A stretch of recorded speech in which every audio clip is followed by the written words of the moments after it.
Hello students, welcome to Smart World School of Complete Education. Today we'll be doing chapter number 20 and that is a very interesting chapter. Actually it's not a chapter, it's an entire book written by William Shakespeare, a well-known author. You must have all known them. He was the best of his time. And he has written many more novels such as You Like It and many more. So let's go through the story. Merchant of Venice. So it's a story about a merchant who lived in Venice. His name was Antonio, and Venice was a prosperous city of that time, and it was situated in Italy. So in those days, that is about 500 years ago, voyages were dangerous. Voyages means sea traveling because of many dacoits and bandits. So some adventurous merchants traveled across the seas. Some others spent a lot of money in sending ships to faraway countries. These ships brought back spices and other treasures from India and other countries. So the merchants sold these things in Europe. They made a lot of profit in this business. So the merchants at that time, the rich people or wealthy people, used to do business. They used to send merchandise in ships and to other countries in Europe, and in return they got spices and other useful things, and they earned a lot of money. At that time when the story begins, Antonio was waiting for his ships to return with the merchandise, and he had put almost all his money in the ships. So Antonio was a kind man and he used to help his friends a lot. And when the story begins, Antonio is waiting for his ships, and he's quite worried that since sea voyages were not very safe at that time, so he was worried about his ships, that if they would come back safely or not, and he was eagerly waiting for his return. He had a best friend who was named Bassanio, and Bassanio was a young and handsome nobleman who unfortunately had no money, and he wanted to marry Portia, who was a beautiful and intelligent and only daughter of a wealthy man in Italy. And the man, that is the father of Portia, died, and he left a large estate. And in his will, he wrote that how the Portia's husband should be selected. And he had set a test for her suitors, that is to choose between 3 cascades. Cascades are boxes, and the suitors who wanted to marry Portia had to choose among 3 cascades, that were gold, silver and a lead cascade. So Bassanio, the best friend of Antonio, who was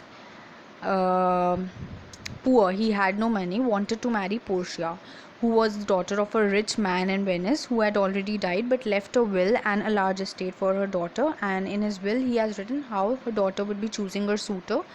And the thing was that the suitor had to choose among one of the cascades, the gold, the lead and the silver cascades, and amongst them one of the cascade was right, and the one who chooses the right cascade first will be winning. So Bassanio wants to marry Portia, and to do that he needed some money, but he was poor, so he asked for money from his best friend Antonio, who was a rich man and was waiting for his merchandise. So each cascade had something written on it.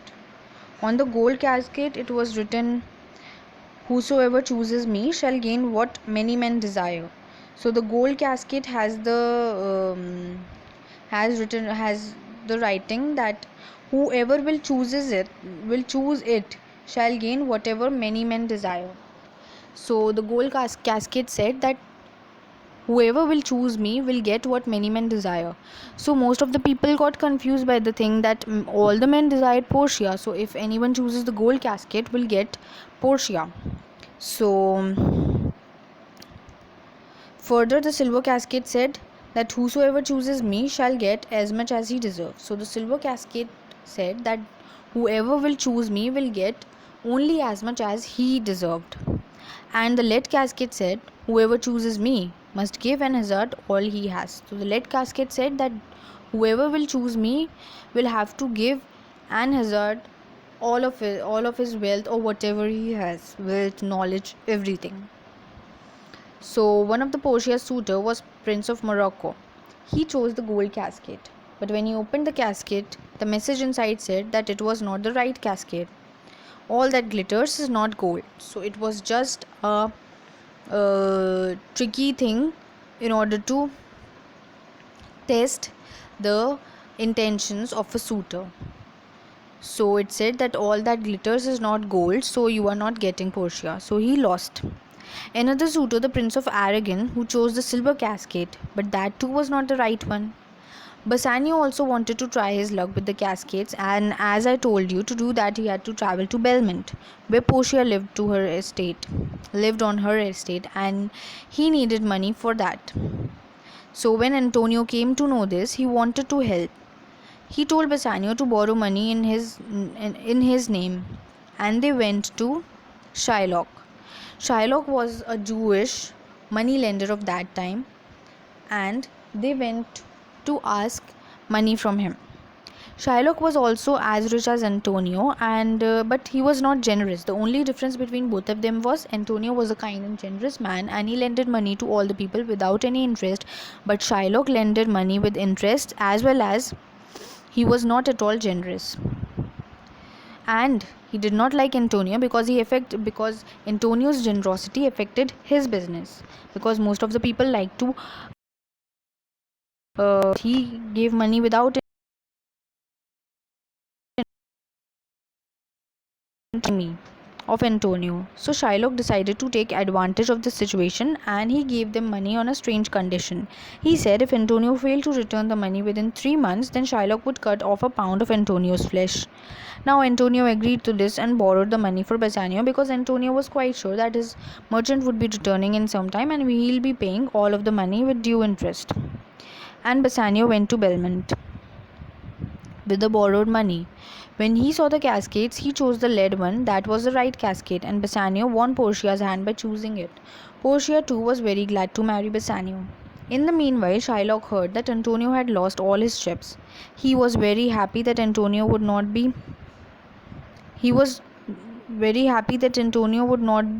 able to pay the money. He took Antonio to court and demanded that he fulfill the strange and cruel condition. The Duke liked Antonio and was sorry for him, but what could he do? Antonio had written a bond to Shylock according to the law, and Shylock was right. He had to pay him with his whatever he asked, just because he couldn't pay him the due amount in due time. So when Bassanio and Portia heard, they rushed back to Venice.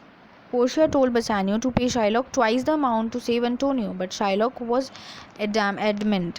He was very stubborn in his thoughts, and he demanded only a pound of flesh and nothing else, no matter how much money they were offering to him. So everyone in the court, including the Duke, felt that Shylock's demand was inhumane. The Duke asked Shylock to show mercy towards Antonio, but Shylock was not ready to do so. He felt that Antonio and others had treated him badly before, and he wanted to take revenge. Now just then a young lawyer entered the court, and he said that he would fight Antonio's case. He asked Antonio whether he had agreed to Shylock's condition. Now Antonio agreed to that, so he said yes, he had agreed. Then the young lawyer requested Shylock to show mercy. Though the law was on Shylock's side, the lawyer pleaded that mercy is a quality of God himself. When a person shows mercy to someone else, they both are blessed. Mercy was more valuable than a king's crown. But all that has no effect on Shylock. He only wanted to take revenge by taking a pound of flesh, and he knew that when he would take a pound of flesh, Antonio would certainly die.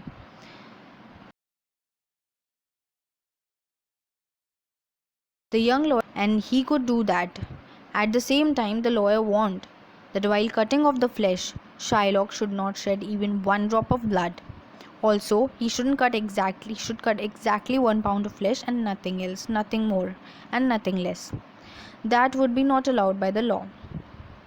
This put Shylock into a strange condition, because if he'll cut, even a small cut will have blood, and How will he manage to cut exactly 1 pound? Shylock realized that he could not do what the young lawyer asked him to do, and he accepted his defeat. Antonio's life was saved. Now, can you guess who was the young lawyer? Bassanio and Antonio found out later that it was none other than Portia herself, who was disguised as a young man. Later it was learned that Antonio's ships were safe, and so he had not in fact lost his money. Thus the story, which could have ended in a tragic manner, ended happily. Hope you enjoyed the story. Thank you.